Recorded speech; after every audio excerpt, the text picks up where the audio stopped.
This meeting is being recorded.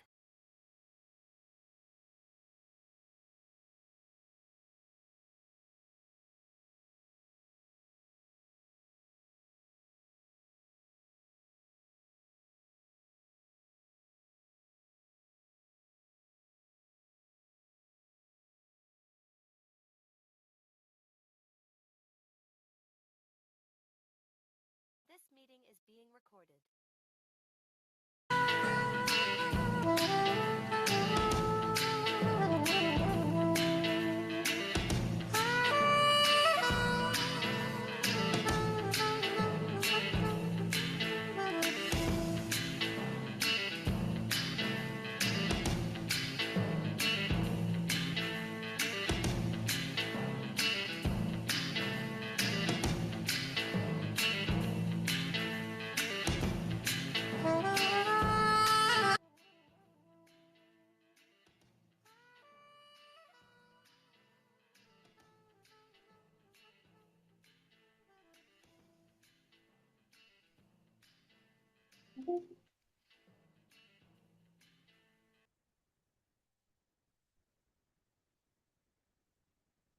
Good afternoon, everyone, and welcome to today's webinar titled Decoding the Proposed FRC Valuation Regulation, Implications for Financial Reporting and Compliance.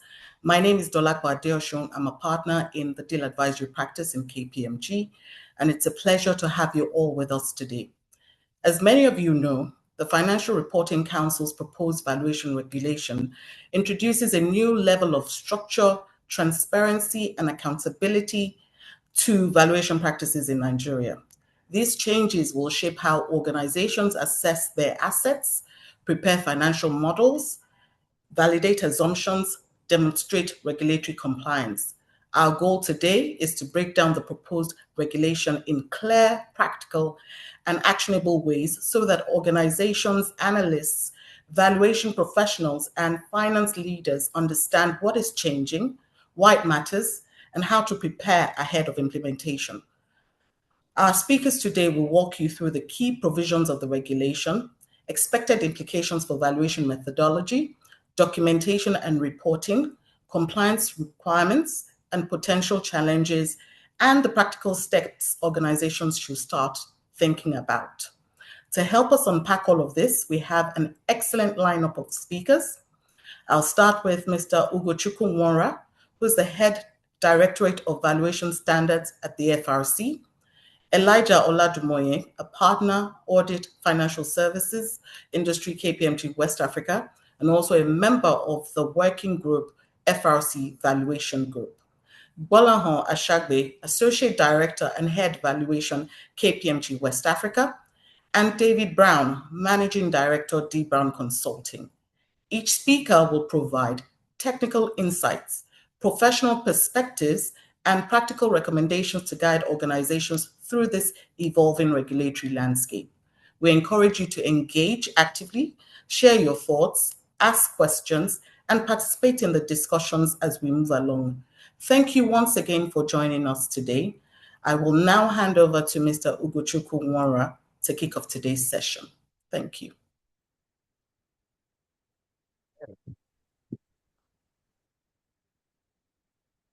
Good afternoon, ladies and gentlemen.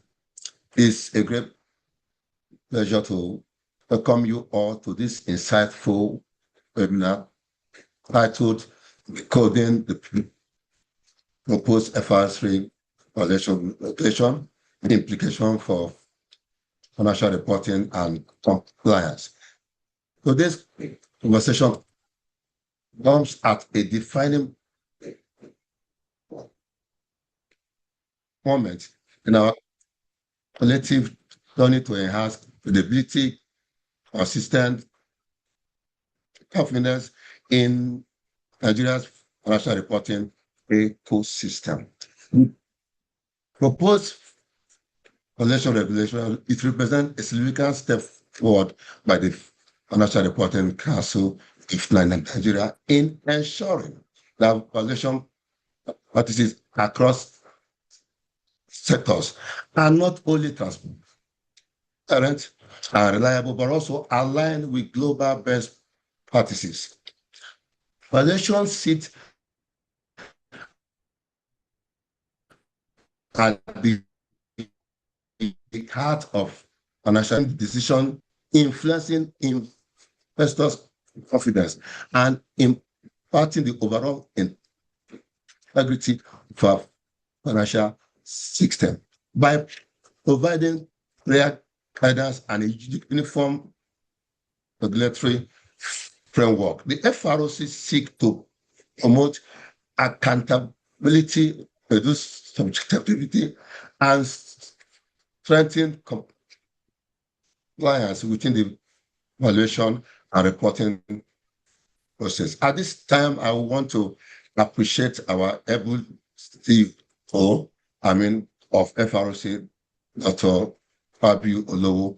He, I would say, has helped us thus far to ensure that this valuation is at the state where it is now. He has done a lot. If not for him, I'm sure we won't be here. We are indeed privileged to have a lot of distinguished panel of speakers that are here, men who have actually a wealth of experience and leadership that has continued to shape the issues on valuation.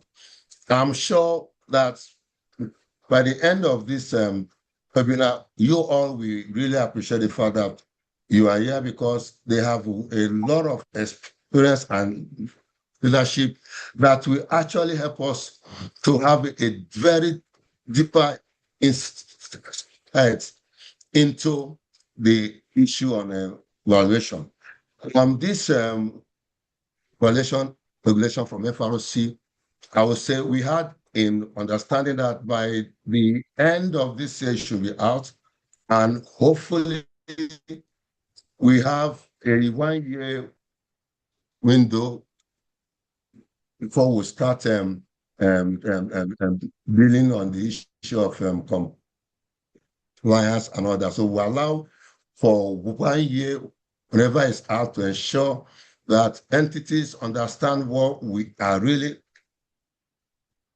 doing, and to also appreciate the lot of work that has been put into this regulation. You agree with me also that where there is no law, individuals, entities, they do whatever they just want to do.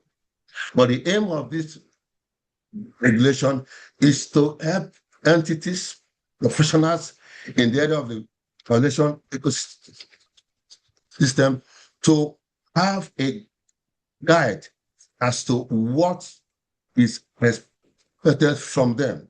We have had instances where individuals just go overboard to do what they want, issue out valuation reports that cannot be sustained or reliable.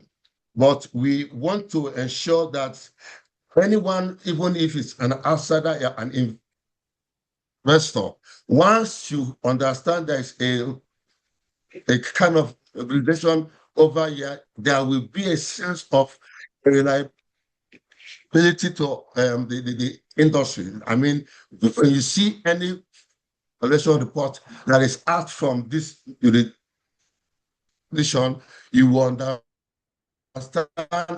and feel reliable, you feel that you are okay, that whatever is out from this jurisdiction is reliable and it's something you can defend and say, okay, we are sure because there is a regulation, whatever is happening here, there is an institution like FRC who is going to look at them and ensure we don't roll out election reports just anyhow. So FRC has come with this regulation, and it has come to stay. And I'm sure at the end of it all, we all appreciate what FRC has done. It's the first of its kind in this jurisdiction, and if not in Africa as a whole. And so without really wasting any of our time, I would like to actually invite and ask you to join me as we welcome our guest speakers. They are going to lead us through the discussion for the day, and I'm sure at the end of the day there will be a collective insight with no doubt enrich our understanding and inspire meaningful collaboration towards a stronger and more transparent financial reporting ecosystem. Please join me as I welcome our guest speakers. Bless you.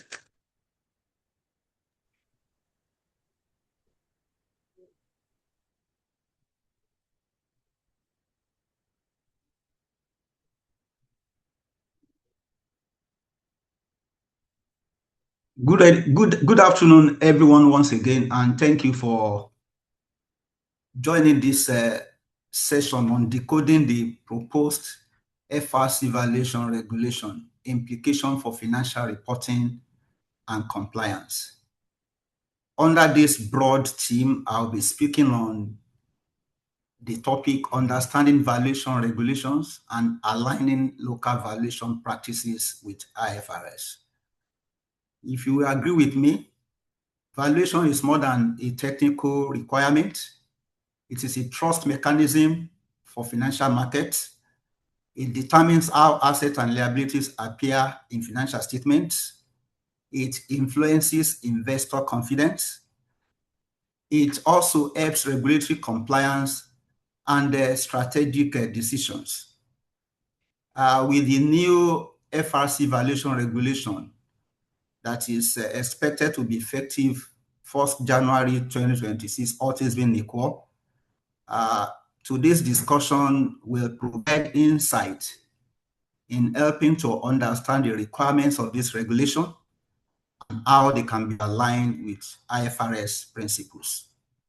To achieve the objectives of this session, I will try and touch on 4 areas. The first one is why valuation regulation matters. The second one is overview of FRC valuation regulations. And I will also speak about the fair value framework itself as provided in the International Financial Reporting Standard. Then I will also share best practices for aligning local valuation with international standard. That is bridging local practices with International Financial Reporting Standard. So let's start by clarifying why valuation regulation matters. Why valuation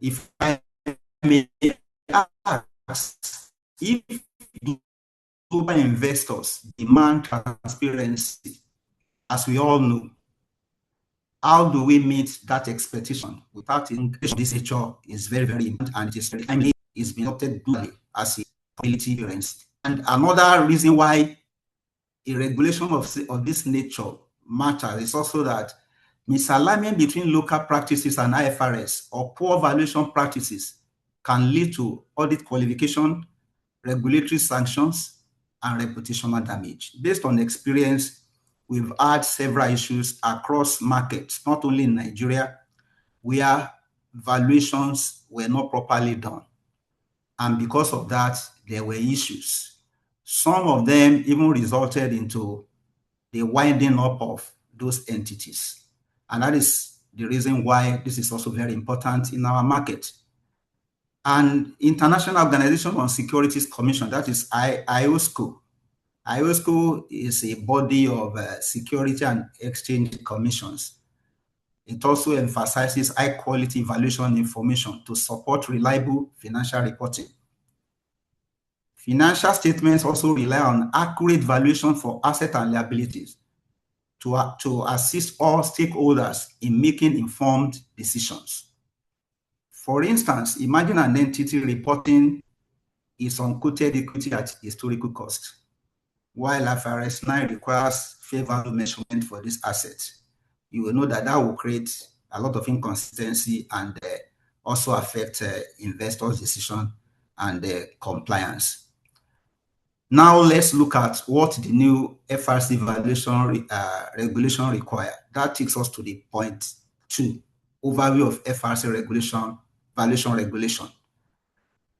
The regulation, if you examine it, or by the time you examine it, it creates a structured framework for valuers in Nigeria. In my view, this is one of the greatest feats achieved by the FRC in recent times to enhance financial reporting in Nigeria. Based on the experience, this is one of the areas where we normally have issues during audit. You see all sorts of valuation. By the time you check, even the qualification and experience of the professional that prepared that valuation is questionable. And I think with this regulation, all this will be addressed. And if independence and disclosure are mandatory, what risk do they mitigate in valuation report? I think this second section will address this point. So the objective of the regulation is to provide a regulatory framework for valuer sovereign services for financial reporting. It is important to note that last bit of my comment, financial reporting. It's very important because people have called me to say, we've seen this going around. You guys, you have been going from one region or the other. FRC has said so many things about this valuation regulation. Why? What is the purpose?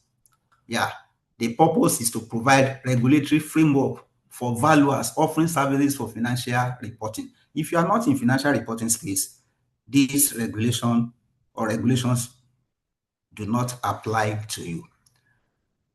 Another objective is to ensure valuations comply with international financial reporting standards and other ethical standards.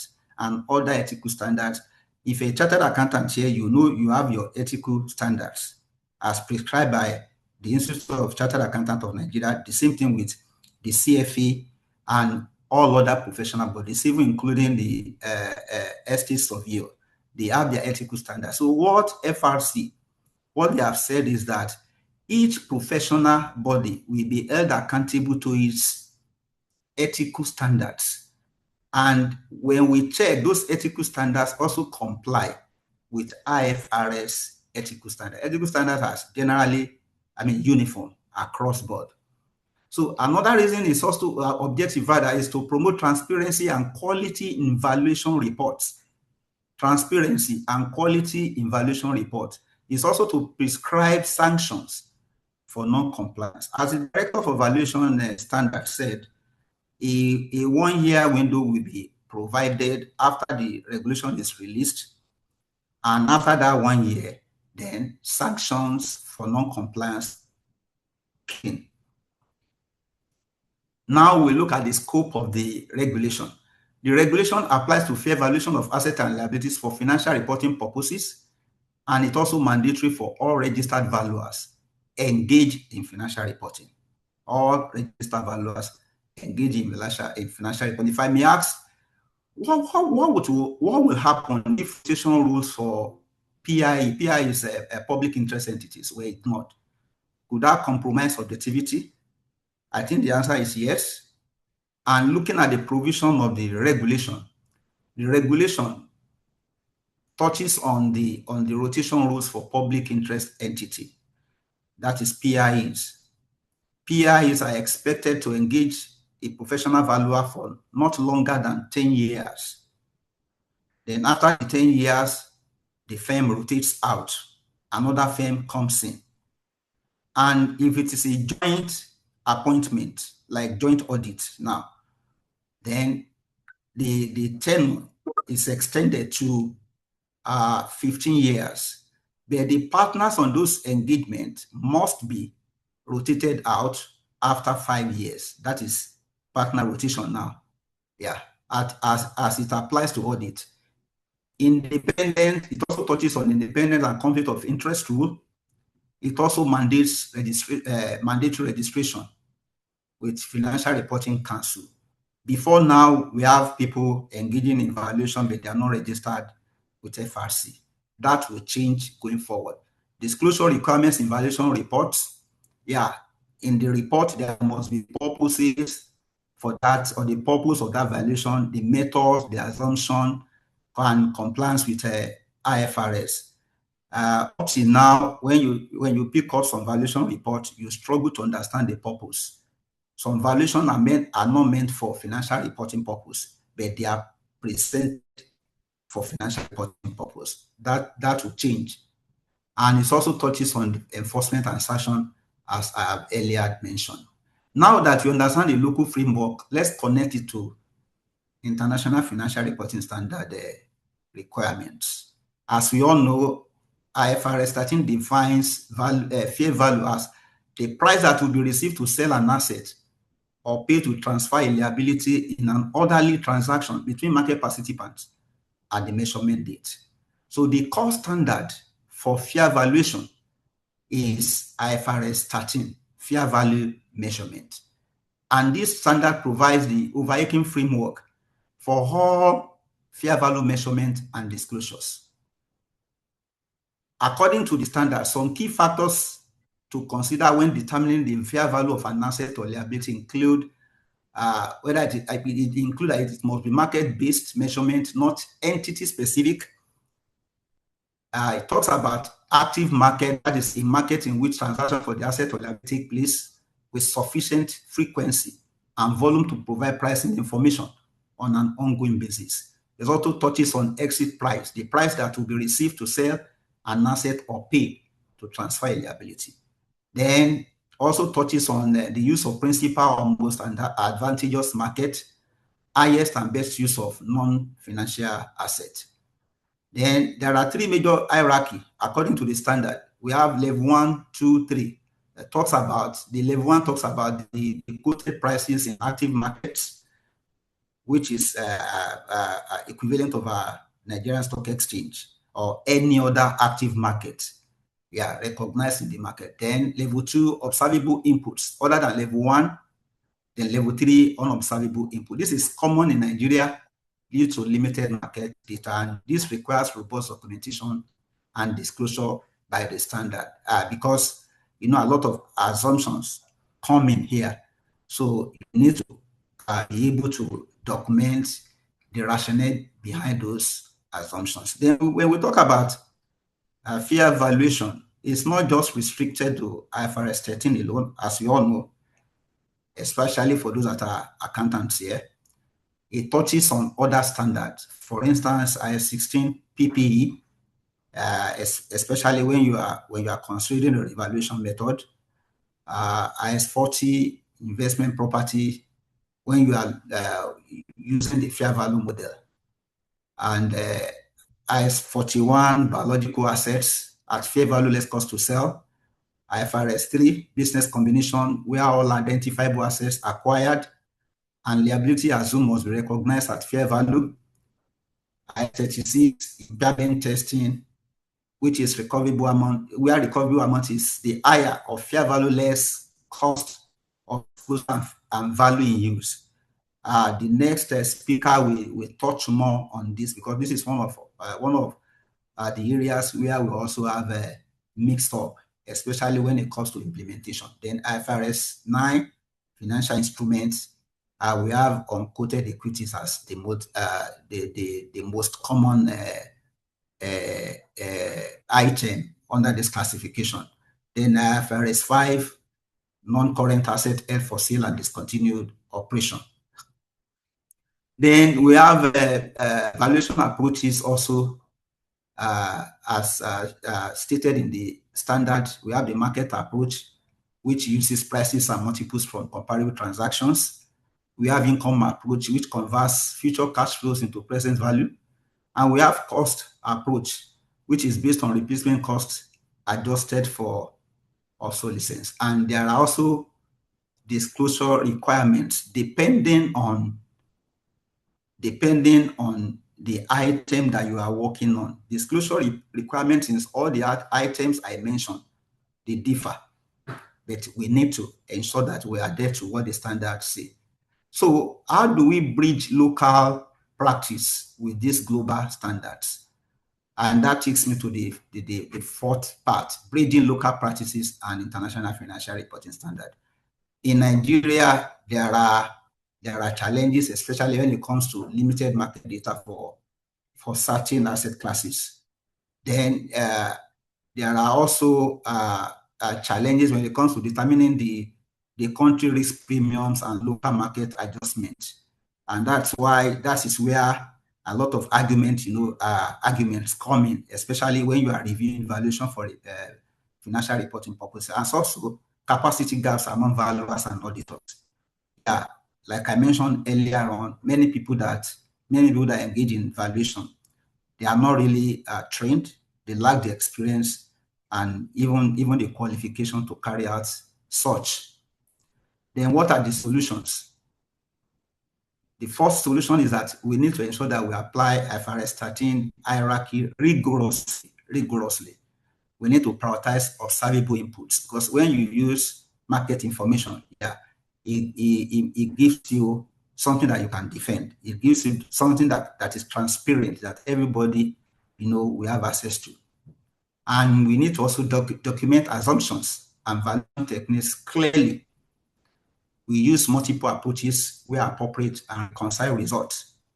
We ensure disclosure meets IFRS 13 objectives for transparency. We also ensure we engage independent valuers with relevant qualifications and experience. Then finally, before I hand over to the next speaker, the FRC has developed valuation regulation just to help professionals to adhere to best practice and promote reliable valuation practices for financial reporting purposes. But additionally, they have also brought together valuation experts from various backgrounds to compile guidelines for valuation professionals in Nigeria. And that is why, as the regulation will be released very soon, there is also a guideline that has been compiled together that covers everything that's spoken about from the beginning to the end. And this will help all professionals, at least to ensure that they are there to both the regulation and the standards. And the guideline, the beauty of it is also that it is not only financial reporting alone, international financial reporting standard alone. It also covers some aspect of international valuation standard where it is relevant, and also IPSA, that is International Public Standard, International Public Accounting Standard. So it means that if you are in government sector, you are covered. And if you are in real estate, you are covered, but you ensure that any item you are working on, also your work should also comply with IFRS. If you comply with IVL, which is International Valuation Standard, also you will have complied with International Financial Reporting Standard. But in your report, you must state that your valuation report complies with International Financial Reporting Standard, because our reporting standard in Nigeria and globally is International Financial Reporting Standard, not IVS. And on the issue of the guideline, like I mentioned, provides a unified framework for fair value measurement aligned with IFRS, IVS, and IPSAS. And this, ensure consistency. It also clarifies valuation approaches and techniques. I've mentioned the market, the income, and the cost approaches with practical guidance on selecting appropriate methods. This will enhance transparency and comparability. It also addresses some complex valuation scenarios, such as unquoted equities, intangible assets, biological assets, and business combination. It also incorporates ESG consideration into valuation and impairment assessment. ESG is the main thing. By 2028, if I'm not mistaken, January, the sustainable reporting will kick in Nigeria. And we need to also understand the implication of this even on valuation for financial reporting. Very important. Just to summarize, FRC regulation mandates compliance with IFRS analytical standards. IFRS 13 sets a global benchmark for fair value measurement. And the guide also, provides alignment with robust governance, transparent disclosure, and scale valuer. So thank you very much. I will stop here. Thank you.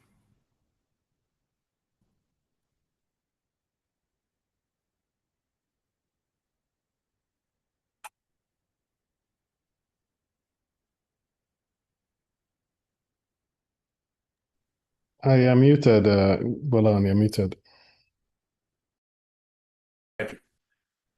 Thank you, Elijah, for providing that context around what the standard, what FRC standard is trying to achieve, and what are the things that we need to look out for. I'll be talking more around the valuation approaches under the FRC guideline.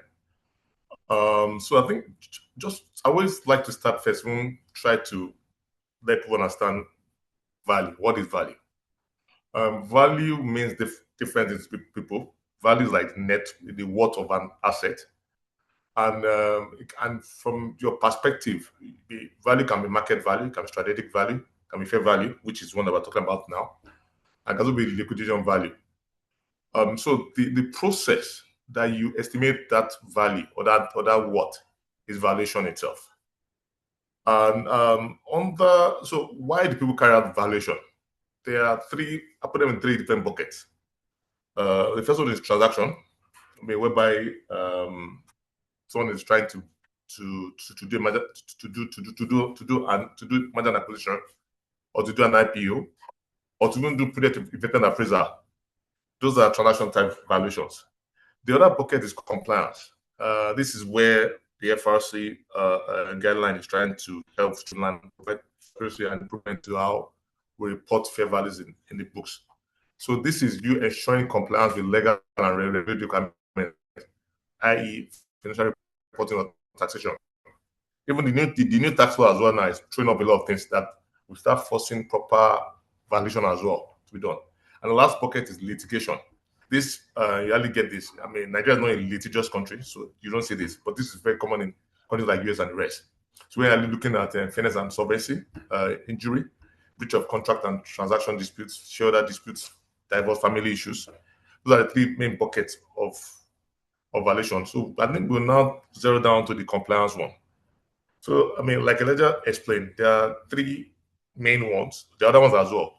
But the three main ones that I keep seeing, because I also review on behalf of the audit clients when fair value measurements that are presented in accounts for us. And the three main ones that I see are more like IFRS 13, IFRS 3, and IAS 36. The other ones, but this is where the bulk of most of the fair values that we see sit in. The first one is IFRS 13, provides a framework for measuring fair value. It defines prices between willing buyer and willing seller itself.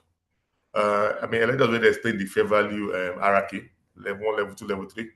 And also this also dovetail into, so when you look at present PE companies, also trying to fair value their portfolio of companies on their books, they also have a standard that they follow.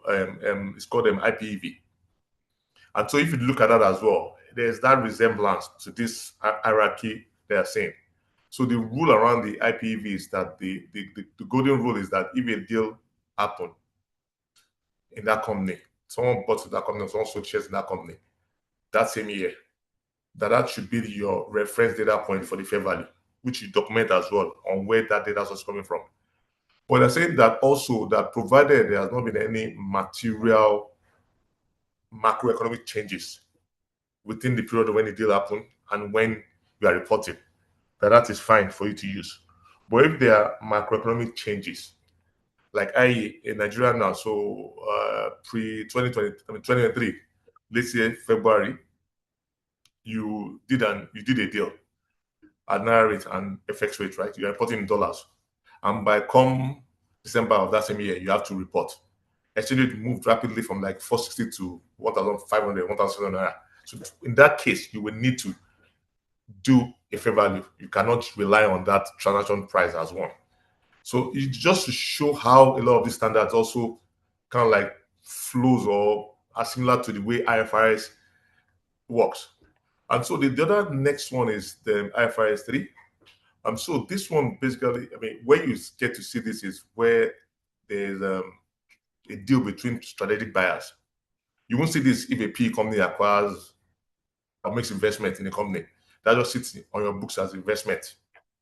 I mean, or as a code equities. But if a strategic buyer acquires a majority stake in another business, the auditors, Elijah will come and tell you that this means business combination under IFRS 3. So you will need to account for all the various asset classes, both tangible and intangible assets, and you need to allocate a value. So that's a different level of valuation that you have to do. I'll allocate the value around that in there before they consolidate those numbers into the parent company's books. Then the third one is IAS 36. So this one is saying that under IAS 36 is saying that the recoverable amount of an asset sitting on your books is the one that is lower of fair value less cost to sale or value in use. Now, because we don't have data, Nigeria is not a country that has that much data out there. So sometimes what most people do is so-called value in use. But in theory, what he just done is just to do a DCF and give it to the auditors that this is the valuation, and then they run into trouble. I mean, in their view, they equate value used to DCF.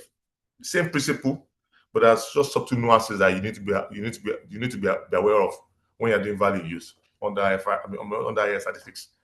Under value use, the assumption is that you are going to use that, you are going to do that forecast based on business as it is.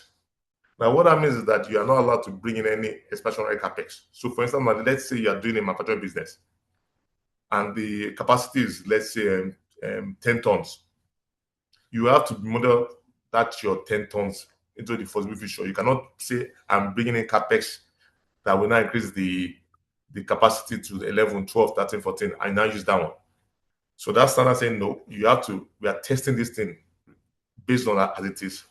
And also, the standard recommended free cash flow is that it should be before tax free cash flow. And what also means that should you do that, you also need to make sure that your discount rate is before tax as well. And those are the other subtle errors that we see in there as well and everything. So it's a little bit different. And why I'm just trying to bring that out is that you can see that even though they are all the same standard, they all have standards, they all have their own different nuances. And those are the things that we keep seeing when this is presented to us for us to do. I guess that's part of the thing that the FRC is trying to do, is to help people, to ensure that people step up capacity, increase their capacity, and be able to do these things the right way, and be able to record these numbers at fair value, and so increase the quality of decision making from those assets. So, under the standard, I mean, like Elijah mentioned, there are the same three approaches: income approach and the asset approach. Now, the income approach is basically views that the value of an asset or a business is based on the cash the business is generating to the future, and it's kind of using a discount rate that reflects the risk profile of the entity. Why they discount it? It's because time value of money. The money you're going to make in the future is not the same value as in today's days. So you need to discount it using the appropriate discount rate. Then market approach as well is that, so the two broad ones. So under this income approach, you have different variants. There's this year, there's dividend discount model, there's residual income, different variants under it. And each one of these is, so it's important just so when you're trying to do valuation, you must select methods based on asset type and purpose and available information. So they also have different nuances of which company each one of these is appropriate. Then the market approach is two broad ones: comparable companies and precedent transactions. Now, what the comparable companies is trying to say is that, I mean, what the market approach is that assets of similar classes trade at the same valuation metrics. Now, the difference between the comparable companies and precedent transaction is that for the comparable companies, it's like you want to buy orange, right? A bag of orange, outside, and you not go to like 4 or 5 different orange sellers around VI or 6, 7. And so based on that now, you come up with an average price for for each bag and the size of each orange. Now that's you using comparable, that is called comparable companies, because basically using similar companies or similar orange sellers and try to use their own selling price as a proxy to use to go and price your orange.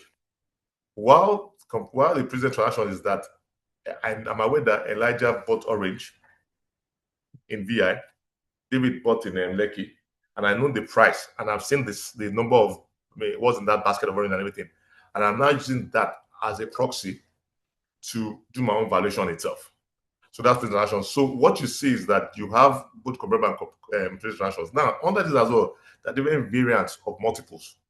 There's EV, EBITDA, there's price to book, there's P ratio. You also need to be, like I mentioned, you need to select the appropriate variant under the market approach based on asset type and purposes. Then the last one is the asset approach. You hardly see this. So this one is you have to prepare because you have the net asset valuation. What the net asset valuation is saying is that total asset less liability will give you the net asset. In a nutshell, that's the shareholders' funds. But for you to get more comfort that fine, if I'm to break up this business, how much can I get? You will need to kind of like mark up the PPE, property, plant, and equipment, using current market value, because most times on the books they are carried at historical cost. So you will need to, if you have companies do this regularly, if you take loans from banks and you use your PP as collateral, you evaluate regularly. So you just use that to mark up the your total assets. You have your adjusted net total asset less your liability, and you have your adjusted net asset. That's reflective of how much, if I'm going to pick up this business, what do I get? While the replacement cost is a little bit different, you're trying to say, I'm trying to value, let's say, a generator that has been operational for like 2 years. I'm not going to use the price I paid for it 2 years ago. I'm going to look at, fine, the same 20K generator. What will it cost me now? I get that. I'm not need to now adjust for the wear and tear of 2 years of me using the one that I've used that one for. Also, I adjust for things like technology. I didn't need the technology that's sitting in this. That is not the old one. Those kind of things. By the time you make those adjustments, you come up with what we call replacement cost for that your generator. So what the standard is saying, so when you unpack the different approaches further as well, what the FRC standard is more like saying is that around the compliance area under the FRC is that you need to document your rationale for all inputs for DCF, ensure the assumptions are reasonable and supportable and observable for the forecast as well. But what they don't want you just throwing that thing aggressively. Make sure that the forecast is reasonable and the numbers make sense. You will also need to provide full sensitivity and scenario analysis when you're done. Sensitize key data inputs, either discount or the terminal growth rate, or if you think the other key inputs that are important that you need to sensitize. Then you need to also, when needed, show the IFRS fair value hierarchy classification, and then state uncertainties and valuation risk as well. And same thing for the market approach around the comparable companies or the present transactions. You don't want to just disclose selected peers, explain why, disclose the multiples that I've used, disclose the data source. You need to show the where you got this from, and also that and if the adjustments that are made, rationale for those adjustments. So what we see regularly, right, is that, and this is for the people doing valuations regularly in companies, is that oftentimes the challenge is that a lot of companies, you find that most people are minority shareholders, and that leads to problems around quality of data they are getting. Because what you see most times is that they are giving you dated financial statements. So let's say you are doing financial reporting, you are doing your fair value for December 2025. You see them using FX of those concluded equities for 2024, 2023. And the challenge around that is that there's a whole 12 of 24 months missing, whereby we don't know the performance of that entity. We don't know whether they've improved or whether they have challenges. And so that's another problem you're having. So that's why we always try to advise that even though you don't have the data for the what's it called now, for the market, for the earnings, for you to be able to do the market approach, it's also good to even try and add additional data point, maybe a DCF. Keep it simple, high level. I mean, you can look at trend analysis. You can also do peer as well, analysis or benchmarking to give you an idea of how you think the revenue will grow and what kind of margins based on historical trend that this business has been enjoying, and what kind of work capital days as well this business has had historically. So that gives you data that you can use in even doing a DCF, and they can now have more than one data point, and they can now triangulate where you think the fair value is. As I did as well, you are documenting what you have used in deriving the forecast at the rest. I mean, this is for where you have minority stake, but we've seen one or two rare cases whereby the company has majority stake in that business. In this case, they have up-to-date financial statements, management forecast, and the rest. So that allows them to do a proper, robust valuation that they cannot carry in their books. So the common pitfalls that you should avoid. I mean, unsupported growth assumptions, flawed WACC inputs and calculations, outdated market data that I mentioned, FX that is very old, reliance on management projections as well. You should critique it. Have that lack of sensitivity testing, and insufficient allocation of risk and uncertainties around what you've done itself. So compliance obligations. I mean, Elijah already mentioned that you need to maintain independence and avoid conflicts. Ensure transparency in your disclosure. Prepare for monitoring and inspection by the valuation quality review team. Avoid prohibited valuation services. Ensure proper documentation and 6-year data retention. Then provide objective valuation with supportable MC assumptions, and above all, align with IFRS, IBS, and FRC Act standards. In summary, the takeaway from this is that your modeling must be objective, supportable, transparent, and well documented. Your choice of approach must be clearly justified. FRC places emphasis on disclosures, quality control, and independence. That's that in a nutshell. Thank you all.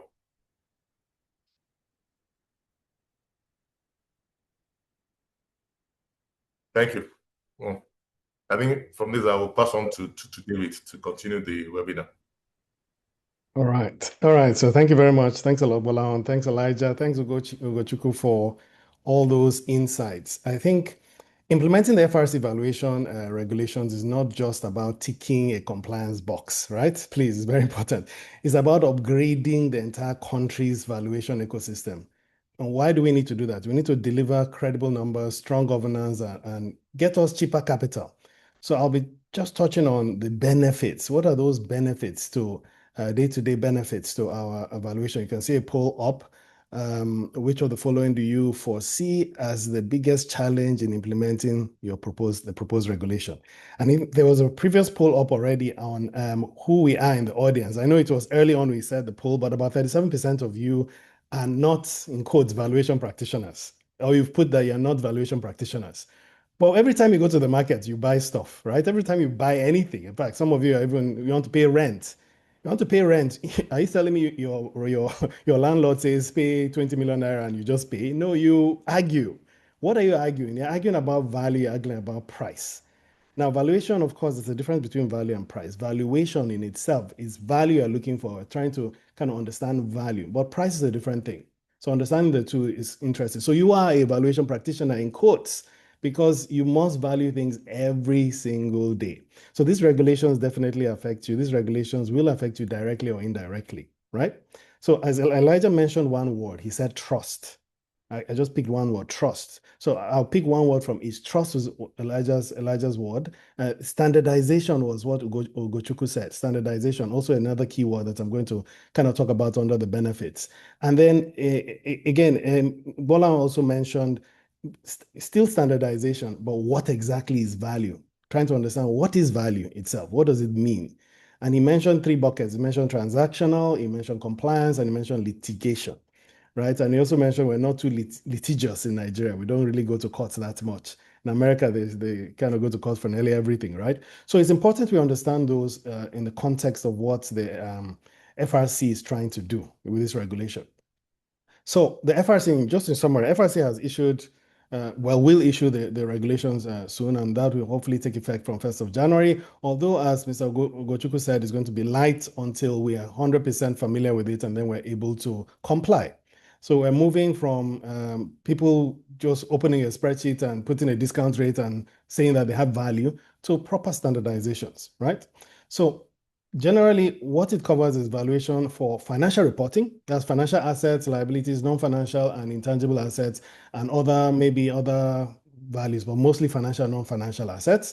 And this applies to valuers registered with FRC. So FRC needs to understand that, look, you are registered with them to perform this service, especially state surveyors, you have even the engineers, you have various professionals that are qualified to provide value. But now they need to put the pen to paper and sign those documents that, yes, I've provided this service, and then we can kind of be sure of their competence, which is very key. So if FRC explicitly talks about transparency and standardization, improved accountability, alignment with international standards, boosting investor confidence, and even attracting foreign direct investment. How does it do that? I'll talk about it in the benefits. I'm going to break them down.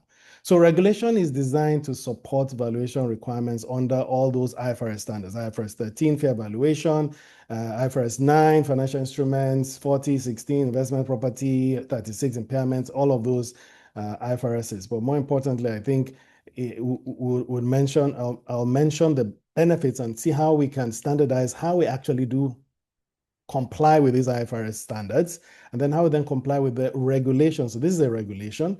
There are other regulations, as Bola mentioned. There's IPEV for private equity and venture capital. There are other regulations too that kind of tie to how it is we standardize this profession of valuation. So I'm going to break down the benefits into 5 main buckets, right? 5 main buckets. They are better quality and credibility of financial reporting, strong governance and risk management, especially when it comes to model risk, as in the assumptions and stuff we put into our models, capital market and stakeholder benefits, operational and data analytic benefits to those preparing the content, and then professionalism and growth of the valuation industry itself. So starting off with the first one, better quality and credibility of financial reporting. Now, of course, this ties to IFRS, and of course, FRC regulations are tied very closely to IFRS, especially as Elijah said, IFRS 13, fair valuation principles, right? This is the core standard aligned with FRC regulations. Standardization or standardized methodologies and documentations will reduce that assumption risk, right? In fact, when you hear about level 3 valuations, which I'll talk about briefly, in fact, Mr. Olowo, in his statement on this day, if you go online and check this day report, he mentioned it, that these creative assumptions, that will hopefully try and reduce those creative assumptions in the various valuations that we do, especially level 3 valuations. So again, benefits, number one, better quality and credibility for financial reporting. Under that too, it will help us reduce disputes with auditors and regulators. Now, I don't know how many of you have a fight with your auditors, as in you keep fighting with the auditors, next day come again, you fight again. So this will hopefully reduce disputes between auditors and regulators. Clearly, clearer expectations around valuer registration scope, and various other things like reporting, disclosure, meaning, what are the meanings between fewer years, how many years are we valuing for? I mean, all those smaller issues. And even as Elijah mentioned, we must document assumptions and ensure disclosure meets all IFRS 13 expectations. Yeah, comparable numbers across entities. So if you're doing evaluation, you may think you're only valuing one entity, but frankly, the funding comes from another entity. So there's group valuation. So you need to understand FRC regulations around that. Macro benefits, the FRC Act and its recent amendments emphasize investor protection and improve reliability of financial reporting. So, for example, the level 3 valuation, when you start, when your level 3 valuation starts to look like an art instead of engineering, what do I mean by level 3? Level 1, as you know, is just quoted price on the stock exchange.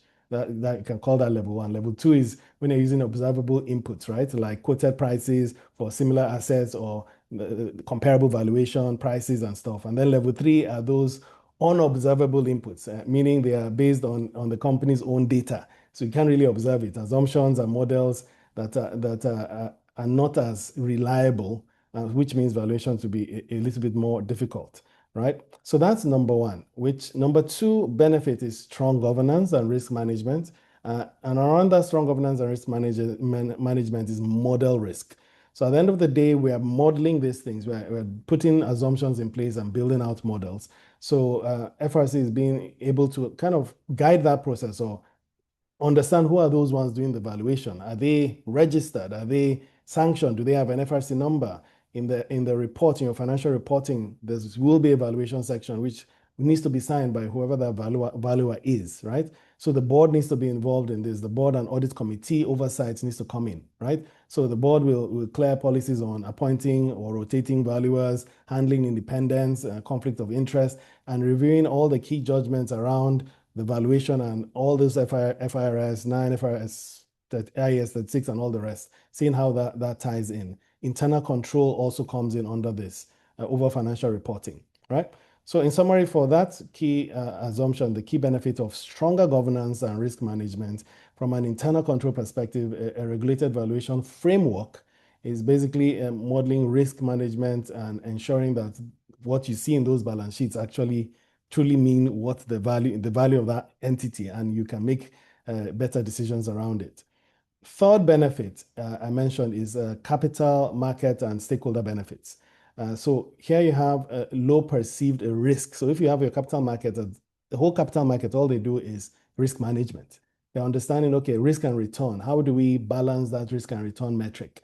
So a lower perceived risk when they're looking at your financials and understanding that, okay, there are standards, there are structures in place, there's potential lower cost of capital because of that lower perceived risk. So as your risk drops, your cost of capital will drop. As your cost of capital drops, there's more funding, there's a clearer path to actually growing our economy, right? So there's clear, more defensible numbers for banks, insurers, and listed entities, right? So better valuation helps investors, rating agencies, and regulators trust reported capital. Yeah, asset quality and earnings are trusted more.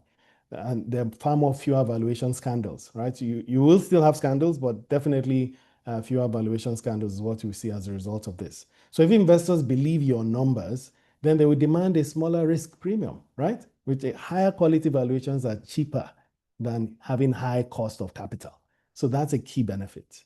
Fourth benefit is operational and data analytic benefits for those preparing the reports, right? Yeah, because those preparing the reports, standardization means they're not going to do work twice, right? So implementing a framework forces entities to map every valuation touch point in the financial statements, right? So that mapping it to IFRS 9, mapping it to IFRS 40, and mapping it to IAS 16, and which is why these sessions are very important, where experts, KPMG and FRC, are able to tell us where those bottlenecks are, where are those things that people kind of miss, right?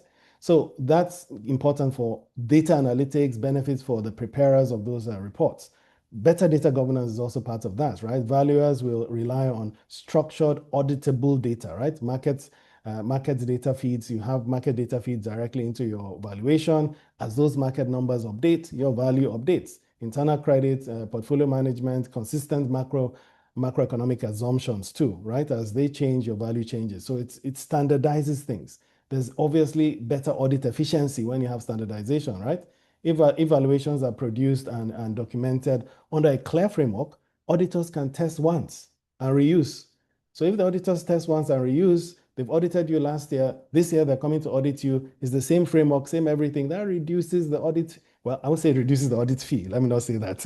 Elijah will tell us whether it reduces the audit fee, but at least it will standardize things and make things faster, right? Instead of refighting and fighting every single time, you're following a standard. So again, it also helps you leverage technology. Once assumptions and methodologies are standardized, firms can embed valuation into systems, right? So I mean, I did a bank modeling course recently, and a lot of arguments around ECL. ECL is expected credit losses, right? So what engines are we using for those expected credit losses? How are we valuing that? So this reduces manual spreadsheet chaos. We are following standards. So ECL, as I said, refers to the quantitative models that you have an ECL engine. Every bank has its own ECL engine. And I know we're moving to Basel III. So moving to Basel III, again, valuation comes in. We need to look at compliance. We need to look at IFRS 9. there's quite a lot that needs to be looked at to ensure that our financials actually meet those true meanings. So the regulations is convenient. Excuse is a very convenient excuse to clean up all those old spreadsheets and start building out standardized forms. So that's 4 benefits. The last benefit, which I think is kind of the best for me, is professionalization and growth of the valuation industry itself. So to me, this is a big benefit, and it's going to affect all of us here that are valuation practitioners, the fact that we're going to grow as a profession. And when you grow as a profession, I want you to think outside Nigeria. A lot of African countries are looking at us. We're kind of set the pace.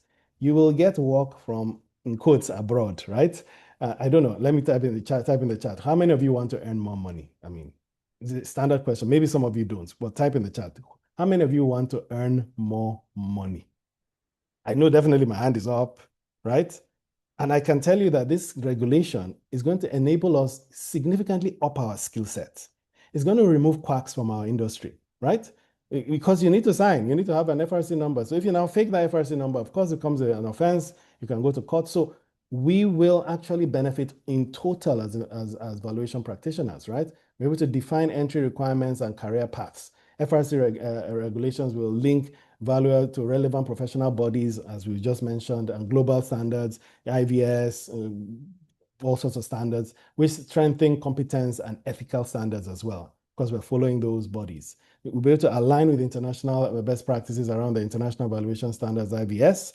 Nigeria is deliberately aligning with international valuation practice, which helps local professionals work with global investors and across borders. So you can now partner with global investors in other countries when you say, okay, yeah, we have a FRC valuation standards that follows this and stuff. So you're able to collaborate, make more partnerships, and be able to, in fact, earn more.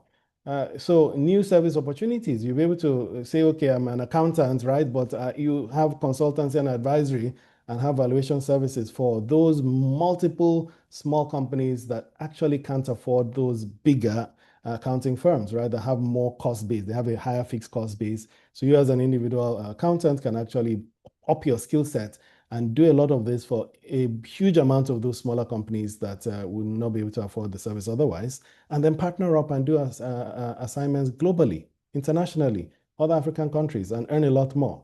So for serious valuation professionals, this isn't just more regulation.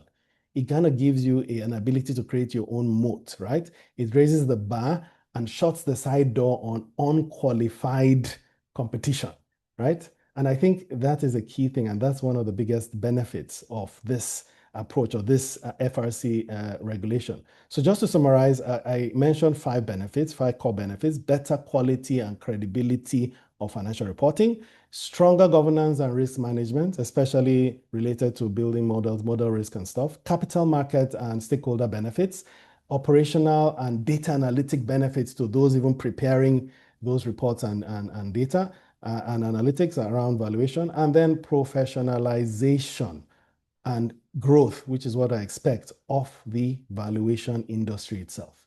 So I hope in the Q&A, we'll be able to address some more points. I can see some of the polls out. We just give you some results of this. Which of the following do you foresee as the biggest challenge in implementing the proposed regulation? Staff capacity is 33%. Policy updates is 39%, and audit readiness 28%. So policy updates, well, that's what the FRC is doing, and hopefully that will eliminate that. But staff capacity, that's exactly what folks at KPMG have set up this webinar to actually increase the capacity that we have. But again, the data is there, and I think this is a wonderful regulation that significantly positively affects our profession as valuers.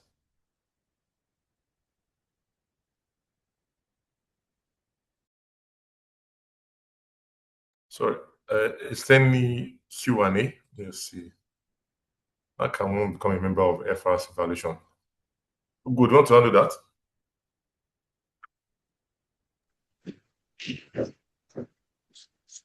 Can you repeat it again? Sorry, I didn't get that question. How can one become a member of FRC Valuation? Okay, all right. It's very easy. All you actually needed to be is to be a professional, because FRC don't register individuals that are not professionals, that their institution that they represent is established by an act of Parliament. So you must be a professional with an institution that is actually recognized by FRC. And then all you need to do also is just go online on our website and then do the necessary registration there. There are questions that will be asked, and by the time you answer them, you're already on the way being registered. And it actually takes within 24, 48 hours, and then you are actually being registered by FRC. And we're not asking you to pay a lot. We're only asking you to pay about 50K a year, which is a small expenses you will incur as an individual. So I think it's right. And also we don't register only individual professionals. We also register firms that are into valuation. And all we're asking them to pay is just 100K per annum. They're not going to pay above that. And so we want to make it easier for those that are into the valuation ecosystem to have an easy way of getting registered. So that's how we do in FRC. It's just very easy, very simple to do. And then if there's anyone who still have difficulties in that, you can actually reach out to me after now, then we'll discuss more about that. I'm too.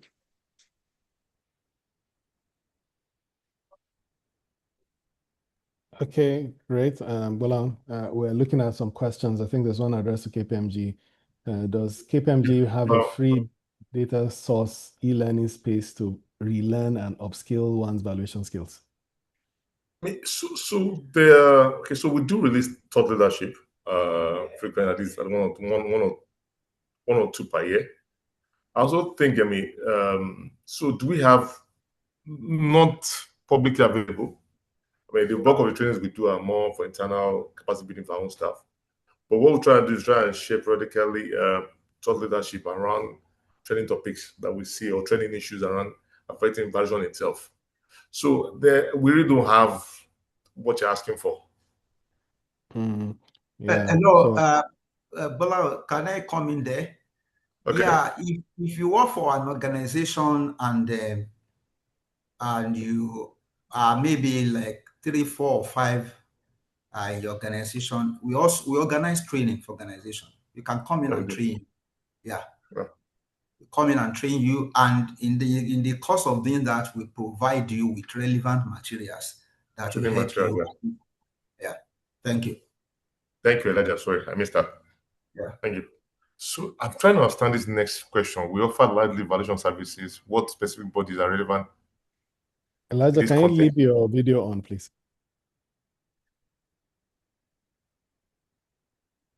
So I'm trying to, we offer largely, okay, so what specific bodies are relevant professional bodies in this context? Is it for the FRC, this question, relevant bodies, or? Yes, I actually think it's for us, for FRC. By the time we actually refer to relevant professional bodies, we have institutions like ICANN, ANAN, and we have NISV, Nigerian Institution of Tested Surveyor Valuers. One of the things, and then we also have Nigeria Society of Engineers. All we are saying that any institution that actually is established by an act of Parliament to carry out the job of valuation, FRC, we register them. That's what we do. FRC, we register them. So one of the things that individual must be to ask, is he in any institution? And then he will ask himself, that institution, is it established by an act? If it's not established by an act, then we will not register them. And I saw also it's asking about those from abroad. Now, if you are from overseas and you are a valuer, you must domesticate your certificate with any of these recognized institutions within Nigeria. That's the only ground where we can register you. For instance, you have people that have ACCCA, they go in through ICANN or ANA when it has to do with CFO and all that. So we do register them, but not as ACCA, but as a member of ANAN or ICANN. So that's the way it works. We ensure that we take care of those that are established within us before we start looking at it. So for now, we don't register anybody that is not a member of an institution recognized here in Nigeria. If I may add to that, sir, please, it's not just being a member. You have to be a paying member, because if you are not a paying member, technically you're not a member. So if you haven't paid your dues, and again, I'm a chairman of the data and IT faculty for ICANN, so I'm talking like ICANN. If you haven't paid your dues, you're illegal. And if you go sign those reports. Yes, and I think it actually brings up the issue of Everborn. We are all aware that Everborn license those in NISV. Now we have an understanding with them that if you are not a financial member of Everborn, we are not going to register you. That's what we want to do. I think you are also very correct in that regard. So the next one is, given that the Nigerian stock market is largely underdeveloped as limits of perfection still largely exist in the market. Okay, so the assumption is that, and it's not an assumption.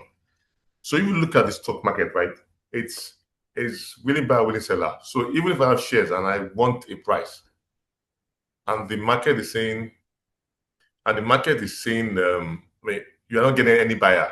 Basically, the market is telling that the price you are looking for is not the right price. This is where I think the price sits. So you have to drop your price till you get to that level. And so the assumption is that for the stock exchange, the market is right. That's the view. And so so that's why it ranks above the one they are looking at, which is that there's a willing buyer, willing seller.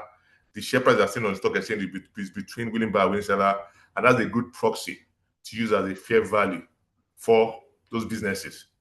So, Julie, the additional check you cannot do is if you feel that one or two of those companies are, the valuation metrics is a little bit off, is an outlier. You can go and check and try and see whether this particular stock or shares is liquid.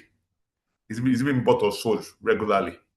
And if not, they can now take that as an outlier and go with the other ones available. So you can now from there get what your average valuation multiple will be. Then the next one, does regulation specify preferred valuation methodologies, and how should companies justify this chosen model? Like I mentioned, the standard IFRS and also FRC is saying that the three approaches work. But as valuation practitioner, which is where you need to, where David mentioned is that we need to scale up and train ourselves. Then you need to start knowing the right valuation approach to use based on the company itself and based on level of information. So for instance, now you don't see people use when you're valuing banks, let's say for the market approach, you don't see people do price to book or P ratio. You don't see them use the approach of EV/EBITDA, because when you look at the bank's financial statement, there's no EBITDA.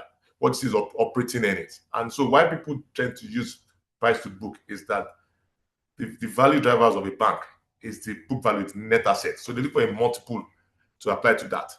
Now, to also add to what David said as well around quality of the data and the transparency and the trust in that.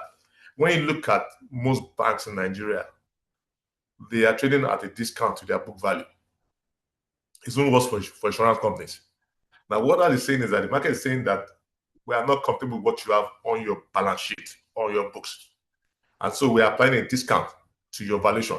So as those are the things that FRC is trying to address. Let's do things. Let's carry these things on the balance sheet at fair value. Whatever payment you need to take that. Let's take those payments. So everything is carried at fair value. Then the market will stop penalizing you, and your valuation starts to go up, and the market will also stop placing a higher discount rate on your business itself. Yeah, if I may add to that too, and I'm sure Elijah will want to add to that as Yeah, well. Maybe Elijah, go first. I will add to after you. Okay, thank you, Dave. And thanks, Bola. Just to add to your comment, yes, you are right. The standard does not specify any particular approach. But you see, this is where experience comes in. Yeah, you need to understand the life cycle of the entity you are valuing. The life cycle determines the appropriate valuation, and it's a product of experience. If you don't know it, you don't know it. Yeah, a company that starts yesterday to value a new company is different from a company that's been in operation for 10, 15 years. And in marketing, we talk about life cycle. At a point, you are struggling, especially when you are the introductory or the growth stage. Then at a point you get to maturity. Then at a point you get to decline. That life cycle, you need to understand it. Once that is understood, then it helps you to determine, okay, which of these approaches will be better to value this company. So it's very important. Just addition to what Bola said. Thank you. And Dave, please. Elijah, you took the words out of my mouth, because that's exactly what I want to say. So let me even go a step further and say, look, let me ask the audience. So this is your valuation practitioners, a declining company that's declining. What valuation approach would you use? Type in the chat. Let's see. Since this is also a technical session, let me just see what people type. So a declining company that has already gone through the life cycle, as Elijah said, and is dying, is declining. It's making small money, but there's no growth at all. What's the valuation approach? So Rufai says book value. Yes. Asset-based. If I am very right, it's asset-based. It's basically asset-based valuation, really, isn't it? So asset-based valuation, liquidation value even, or even some of the parts, right? Valuation. Yeah. So the life cycle is key. And if I give you the life cycles, generally you have your startup phase, you have your young growth phase, you have your high growth phase, you have your mature growth, you have mature, stable, and then decline. That's typically the life cycle. Startup, young growth, high growth, mature stability, stable, and then decline. And all the different valuation approaches for a startup, for venture capital. Venture capital is ridiculously difficult to value. This is somebody that has come to you to say, hey, I'm trying to do something. I remember, there's into venture capital a bit. There's someone that came, he's doing something, blah, blah. We invested money. It didn't work out. Then he abandoned that company and decided to now do another company, and wanted the same investors that invested in that company and lost their money to invest in this company. Would you do that investment or not? I'm sure most people will say no. But guess what? That second investment was paystack. That was paystack. If you had invested at that time, you exited at $200 million. That's what they sold to Stripe for, $200 million. So that kind of venture capital valuation is extremely difficult, but they don't have any cash flows. Are you going to use DCF? There's no cash flow, right? You use scorecard, you use real options. So real options is, okay, I have a potential bid that I'm going to win. You do your tree map. If I win the bid, then this will happen, this will happen, this will happen. If I don't win the bid, I'm worth zero. So that is where experience comes in. That's where you know the difference between valuation practitioners and people that, as Mr. Gochuku said, quacks. People that are not really qualified to be doing this profession. And hopefully the standard will increase significantly, and all of us will be okay, and all of us will do well, because we know, okay, we can rely on everybody because they are meeting the minimum standards. Mr. Agu, I think there's one addressed to you. Also, while we have some CMOs who already have licenses which allows that in the course of performing their duties and obligations to this client, and carry evaluation exercises, would obtaining license or registration with the FRC be required before they can perform the evaluation exercise, or the FRC license required going forward? It is individual license or corporate entity licenses. Yeah. This particular question. Nice one. Well, for FRC, you cannot actually do anything on election without FRC registration number. You must have that number, because at the end of each report, you must indicate your FRC number, and then also indicate the FRC number of the entity or the firm that you represent. So we are actually looking at about 4 cardinal issues. 1 is your name.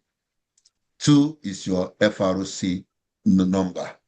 Number 3 is the name of the firm you represent.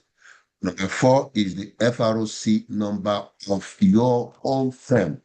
So when we see any valuation report, we expect the entities to ask this from whoever is issuing out that report. Please, can we have your name? Can we have your FRC number as an individual? Can we have the name of your firm that you represent? Can we have the FRC number of your own firm?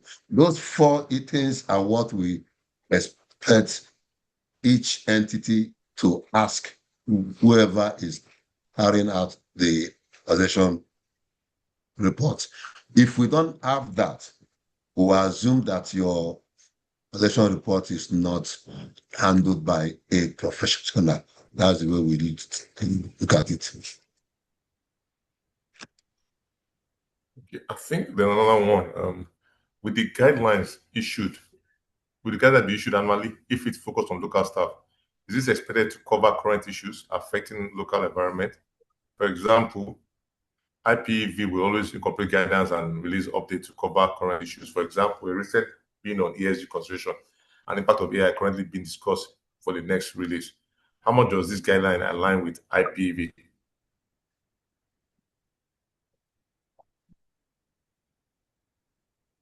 I think I will allow Elijah to handle that. He was one of those that put those guidelines together. Mr. Elijah. Okay, thank you very much. Thank you, Mr. Ugo. Yeah, the guideline addresses the current situation, and the plan of FRC is that, I think, if I still recollect, we agree that maybe after 2 or 3 years, the guideline will be updated. But the ESG issue that you mentioned is already captured in the guideline. It's a topic on its own, and it touches on the impact of ESG on the cost of capital when you want to determine your weighted average cost of capital, and also your cash flow. And so I think it also touches on the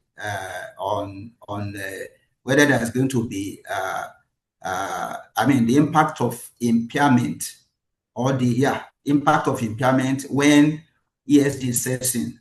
Have you identified some assets that we can call maybe a trapped asset, or asset that will no longer be useful by the organization as the organization gets into ESG compliance? So all that you need to take into consideration in your valuation going forward, and all that has been addressed in the guideline.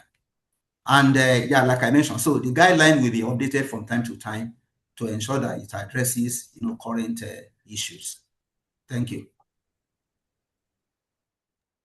I think there's additional question there. 2 more additional questions. Maybe Elijah, you can talk about how much does this guideline align with IPEV, and I can address the AI one as well. Okay, let me just deal with this one. Is valuation still necessary for a new unquoted equity? Unquoted investment for December 25, considering that is, less than 6 months. Like I mentioned, so unless you have material macroeconomic changes, it's fine. If it's less than 6 months, you can carry that as your data point, your year-end financial reporting. But it doesn't just explain and provide that disclosure of where this is coming from and how you arrive at this. And obviously, when your auditor shows up, they're probably asking you that they want to see the share purchase agreement and the rest, whereby these numbers are, whereby this value is sitting in, so just that has been signed by both buyer and seller.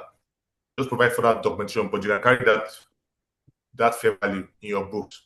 But when you just need to just have all your documentation ready when your auditors show up, because they will probably want to know the source, and they're probably asking for things around, i.e., your share purchase agreement, or anything around the documents, terms that were signed to close that deal itself. Then on this, I would like to understand the scope of evaluation based on trainings that you offer your firm. Sorry, can you just drop your details? we still haven't finished that question from Tayo. There were 2 additional questions he embedded. So I don't know if Elijah can handle the IPEV one, if you don't mind. Which other question is that? You know, the one where we're talking about guidance issued annually, are they issued annually? He also asked, how much does this guidance align with IPEV? That's the international private equity. And yeah. Very, very, very, very brilliant question. Yeah, we took that into consideration when we are compiling the guideline. There's also a section that addresses that in the guideline. But if you agree with me, even IPEF, what they have done over time is to also update their standard. Their standard aligns with IFRS 13. The recent one, I've gone through it. They even encourage practitioners, their members, to ensure that, because they know that at the end of the day, whatever they do, these are deals, we end up in financial statement. So it's stated clearly there that they should ensure that they align with IFRS 13. So IPEF aligns with IFRS 13. The only thing is that in implementing that standard, they go, for instance, Bola mentioned EBITDA and the likes.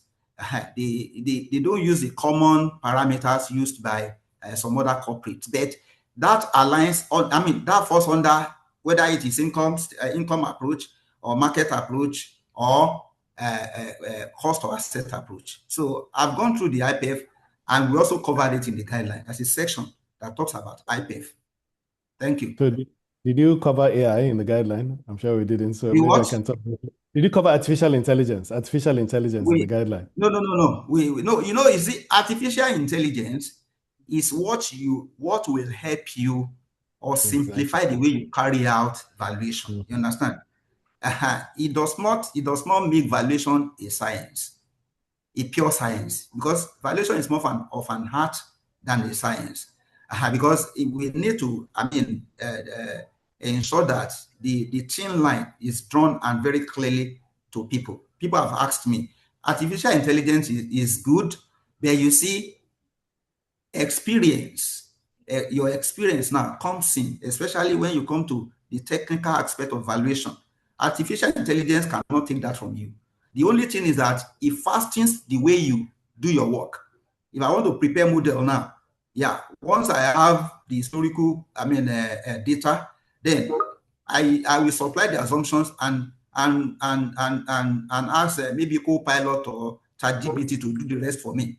But it's my responsibility as an experienced valuer to check that number, because at times the numbers that AI will generate may not make sense based on my understanding of the business. So you will still have that human intervention is very critical. Artificial intelligence is good. I'm not saying it's not good, but it cannot completely, replace human being. Your experience is still there. Yeah. 100%. Let me add to that. Mr. Ugo in FRC will not register and give FRC number to an artificial intelligence. So if an AI bot applies for FRC number, they won't get it. So at the end of the day, your FRC number, you must defend it. And if your AI does a report that you don't review and you send it out and it's flawed and stuff, you will get the slack for that, not your AI. Like a company was trying to blame an AI, it was AI. It's not AI, it's your company that has that responsibility. Yeah, the one that put the FRC number there, the FRC of the individual, the FRC of the corporate or the firm. So you have responsibility for your staff as well as your AI staff, which is what we'll be calling them soon, because they'll be employees. Yeah. Okay, I just want to add this. For individuals that will actually want to have a copy of this, that's the FRC guide, and all you just needed to do, just walk into our office in Lagos, and we give you one of it. And also, you can also meet any of the PMG's speakers here who will arrange on how to get.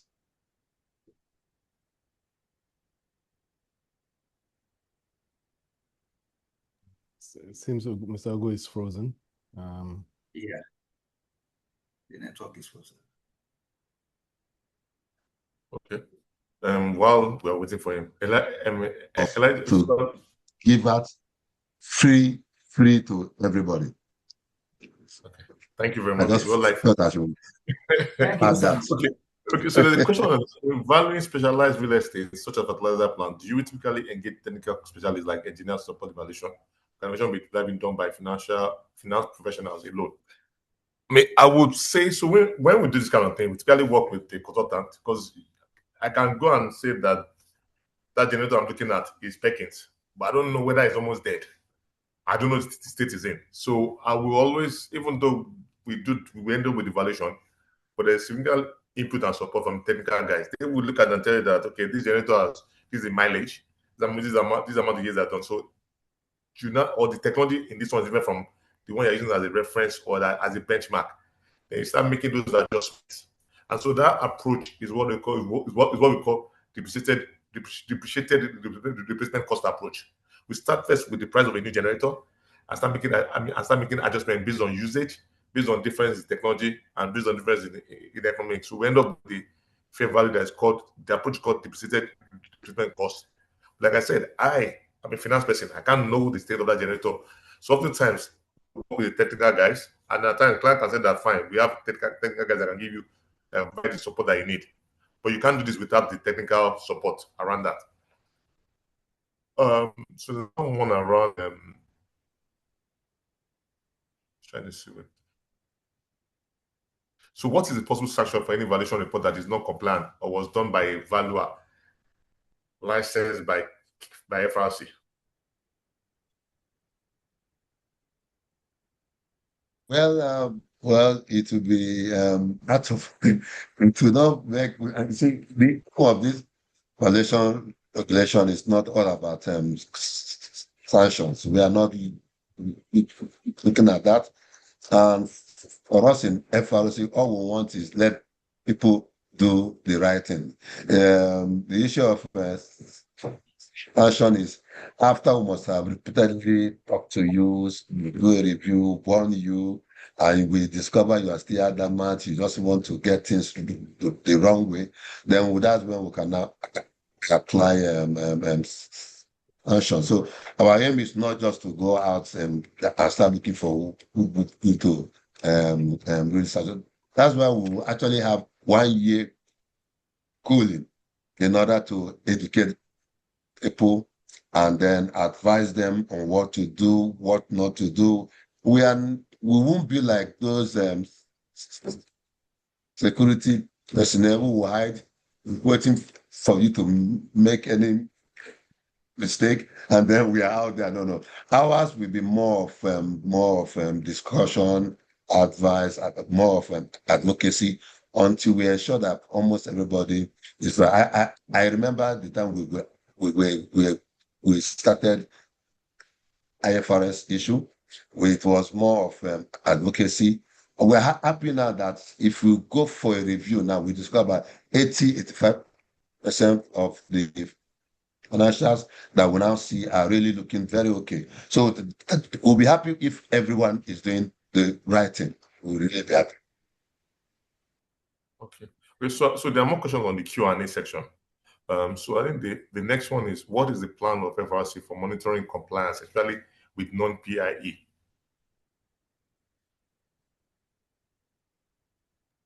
We intend, like I have said earlier, this is more like a learning time for a year. Then after that, we'll start looking at the valuation reports. We'll do a review. We will not.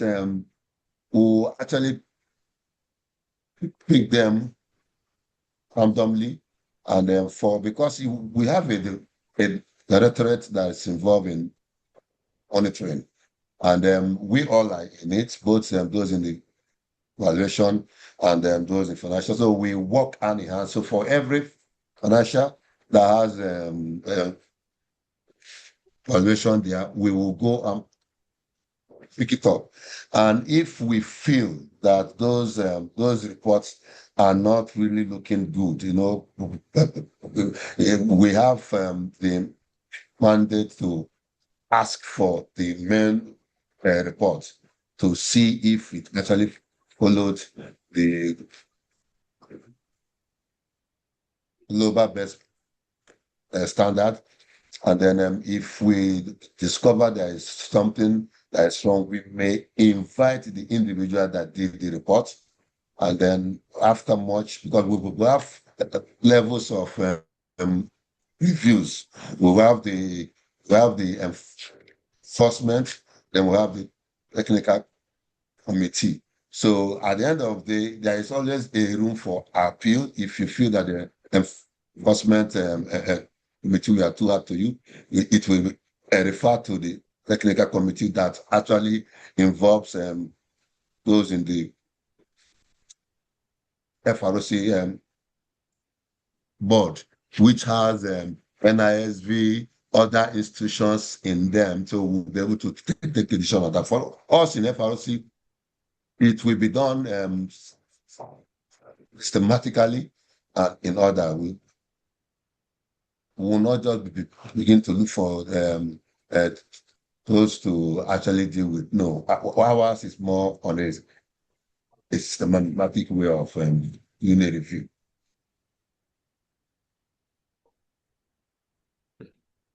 There's another question here. So, I think from an audience point of view, you might build up around this. How the FRC settle dispute with pertaining valuation amidst management, preparer of financial statements, and the auditors?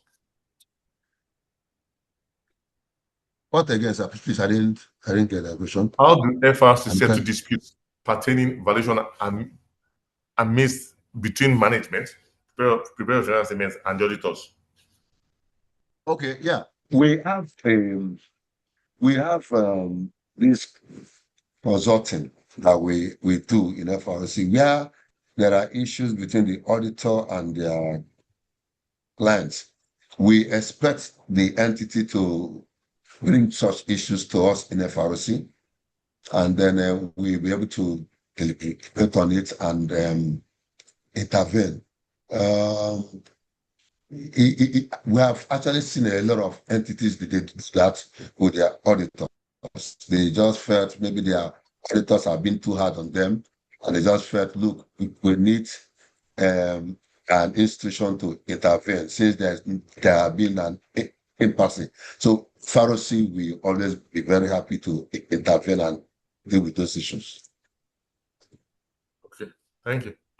I think I'll take this next one. To go on a bit of tangent from policy conversion in Nigeria, of the three approaches mentioned, I mean, so what we've seen is that VCs particularly have VC and PEs, they have a way of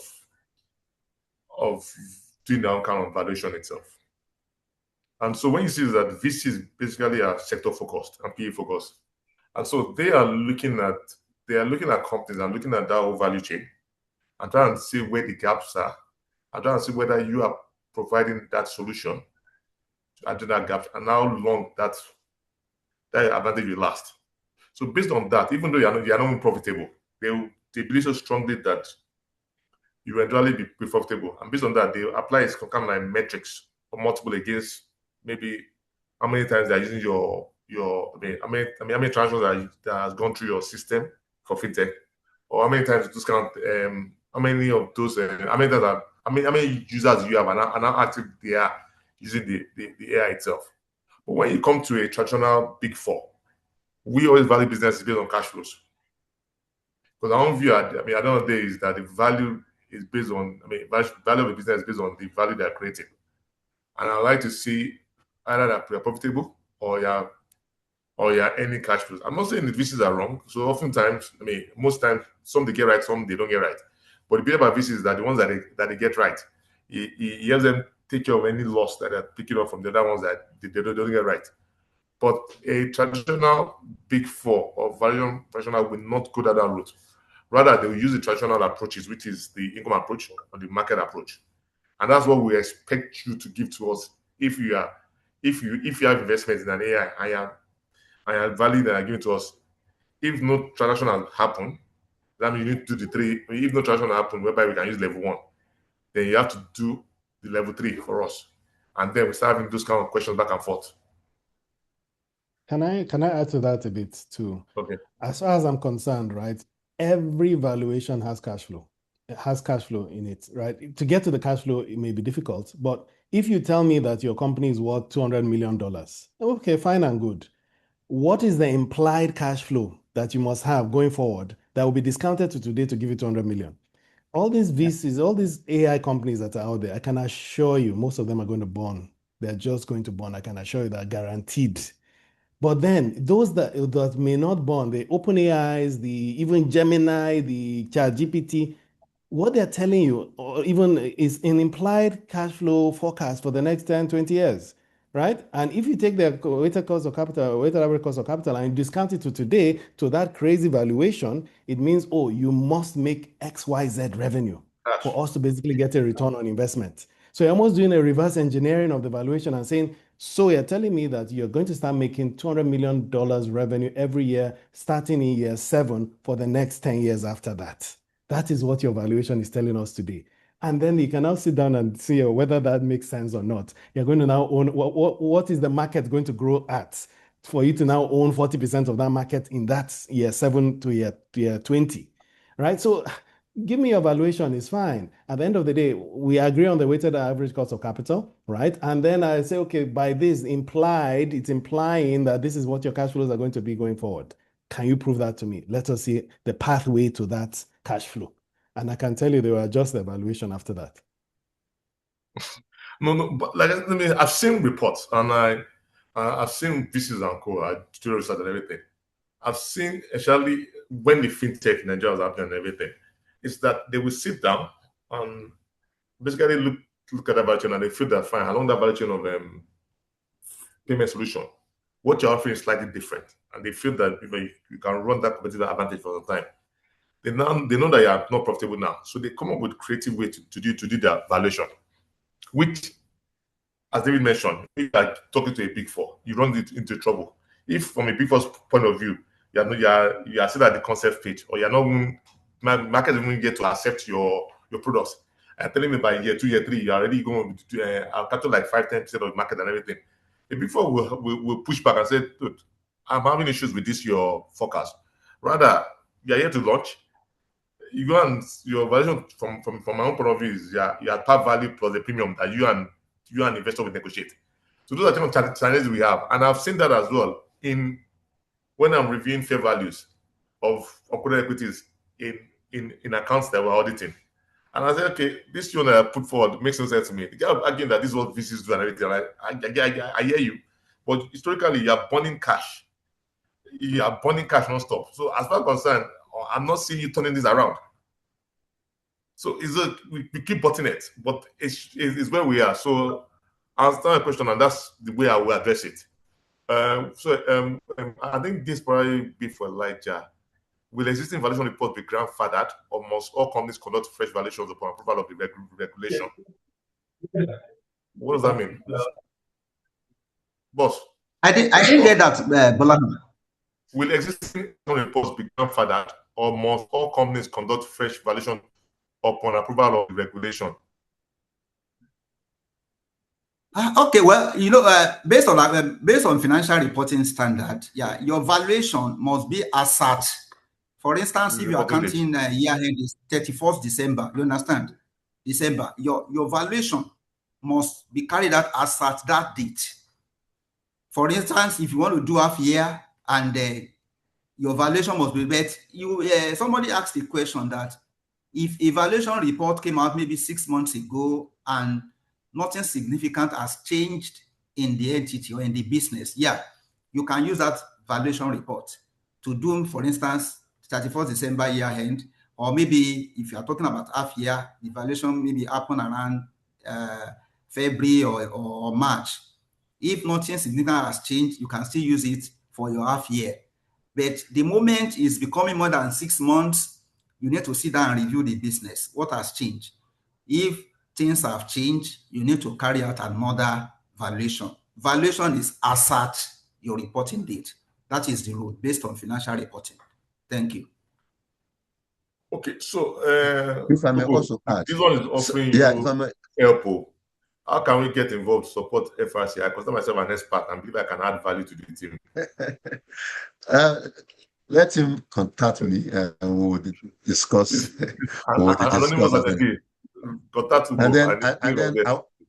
And then, sir, I also want to add that this regulation is trying to say that you cannot use valuation report that was designed for a different purpose for this financial reporting. So what we are saying that from abolition, what we are saying that the valuation reports that we intend to see in the financial reporting must be for financial reporting purposes. You cannot use another valuation report that initially was for a different thing and then bring it into the financial reporting. We are saying no. It must be specifically for financial reporting purposes. It's very important that we should have that understanding. Okay. Then there's one more. Okay, that was me. One of the speakers mentioned venture capital valuations being highly subjective. And this is one great area. Does the guidance provide guidance on this, or it largely compliance based?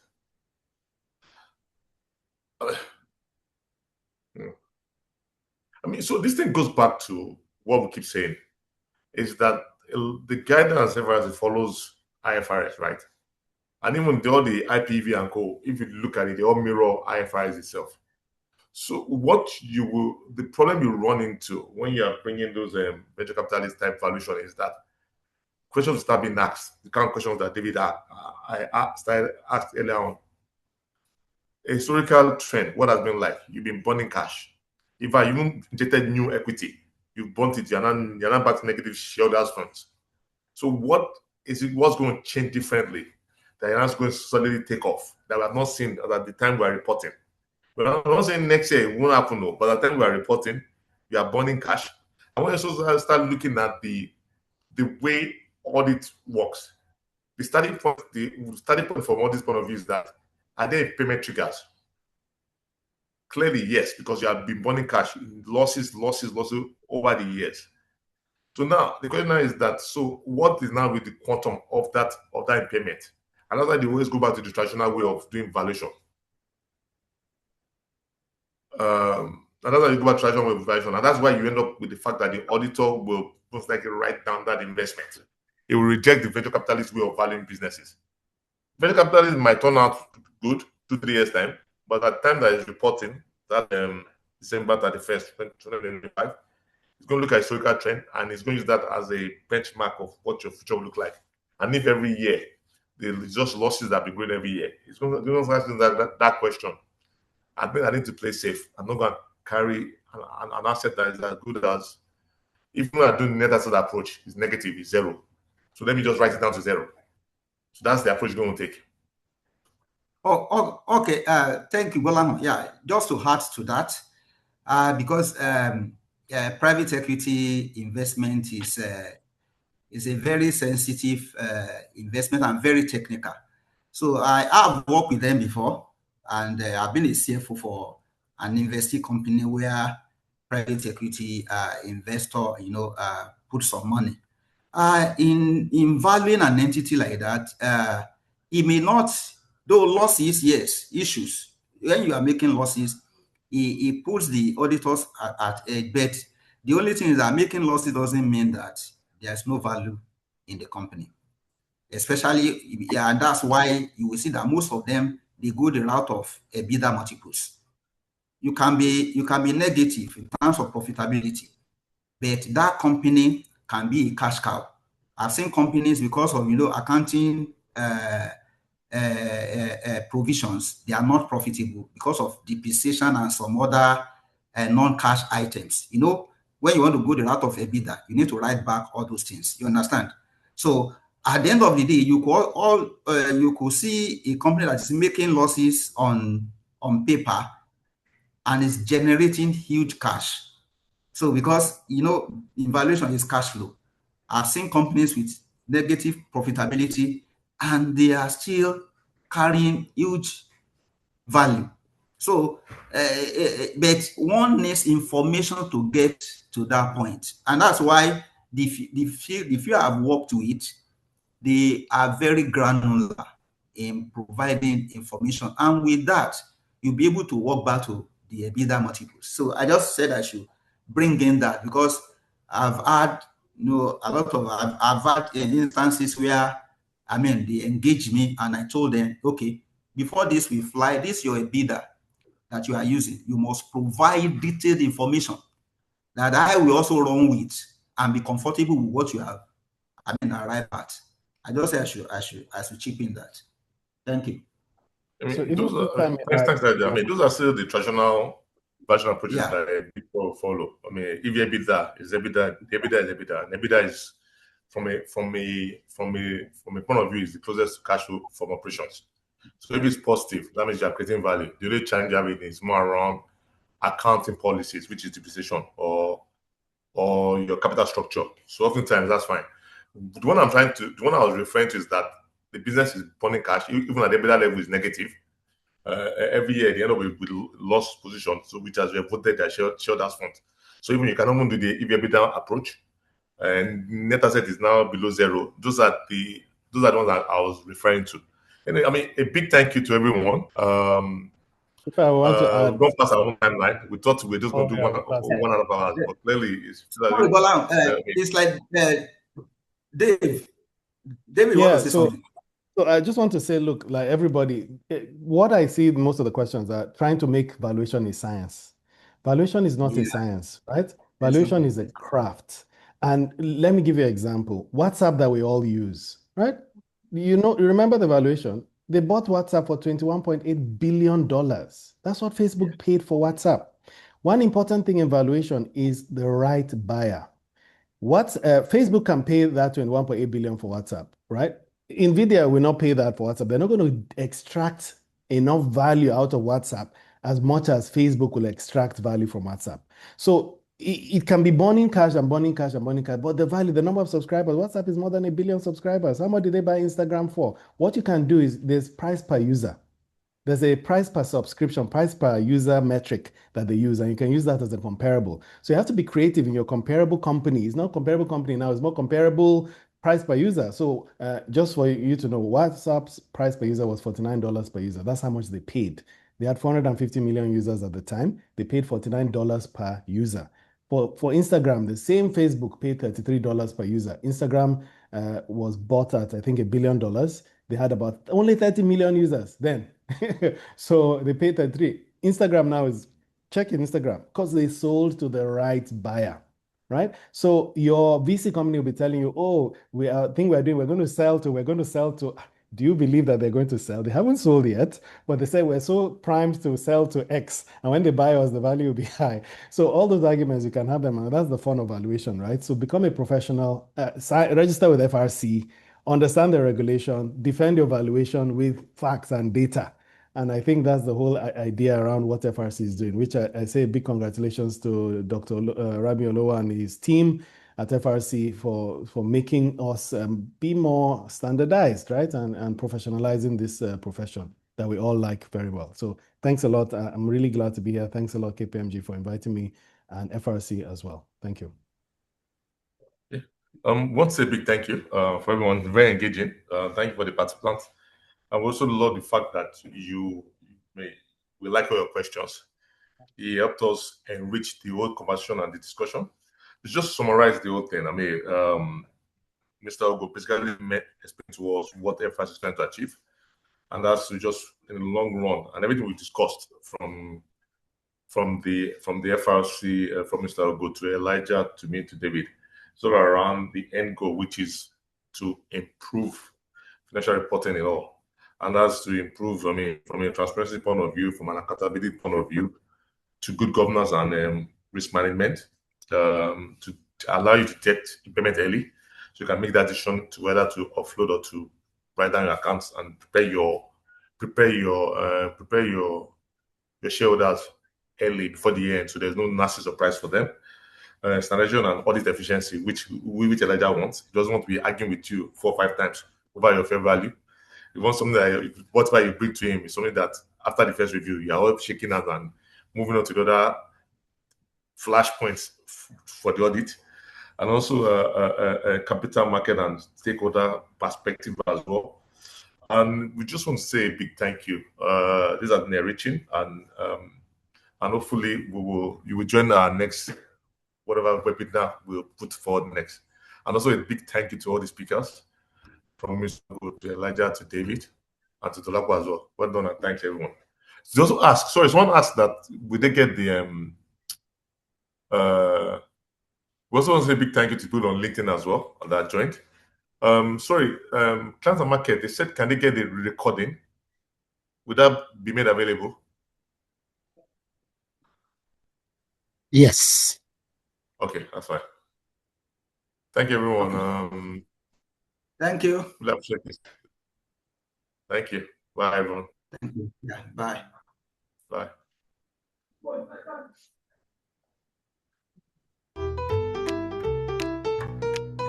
For envelope for personal purpose to be used for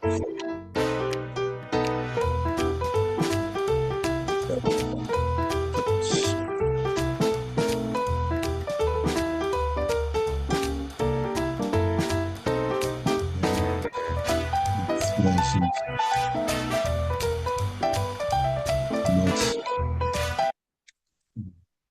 visa purpose.